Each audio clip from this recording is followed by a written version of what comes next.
One of the greatest things trauma steals isn't just our sense of safety, it's our ability to trust. Trust other people, trust ourselves, sometimes even trust life. And once trust is broken, it can feel almost impossible to imagine getting it back. Welcome to Out of Freeze. I'm Christopher Allcorn. Today we're talking about rebuilding trust after trauma. Not because it's easy, but because I believe it's possible. One small step at a time. Trust is something most children never think about. Children assume that adults around them are telling the truth. They assume the people who care for them will protect them. That's how it's supposed to be. But when someone betrays that trust, especially someone who should have been safe, the damage goes far beyond one moment. Suddenly the world doesn't feel predictable anymore. You start asking questions like, who can I trust? How do I know someone is safe? What if this happens again? Those questions don't disappear just because we grow older. Sometimes they quietly follow us into adulthood. Something surprised me during my own healing. I expected to struggle trusting people. I didn't expect to struggle to trust myself. But I did. I questioned my instinct, my memories, my decisions, my feelings. I wondered if I was overreacting or underreacting.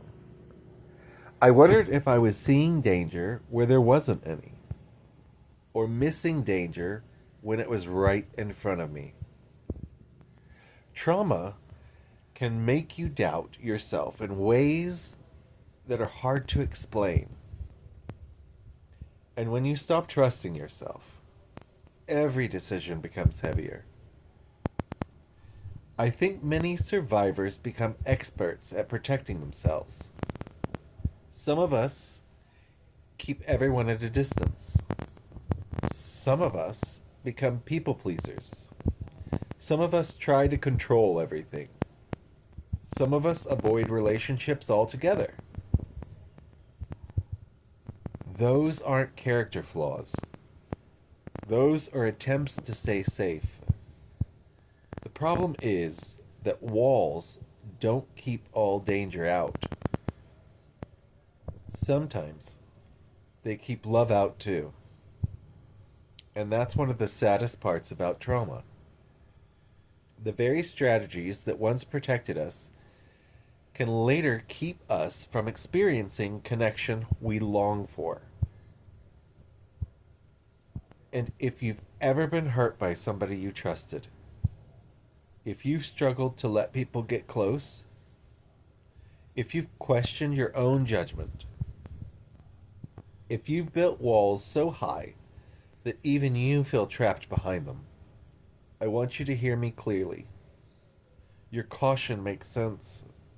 Your fear makes sense. The hesitation, it makes sense. You learn those things for a reason.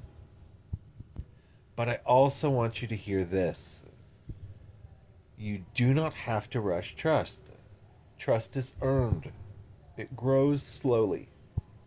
Healthy people won't demand it. They'll build it with consistency, honesty, kindness, and respect. And you deserve a relationship where trust is earned, not expected. For me, rebuilding trust hasn't happened all at once. It happened in tiny movements. Choosing one safe conversation. Keeping one therapy appointment. Letting one person see a little more of the real me. Admitting when I'm struggling. Learning to ask for help isn't weakness. Learning that boundaries aren't rejection. Learning that no is a complete sentence.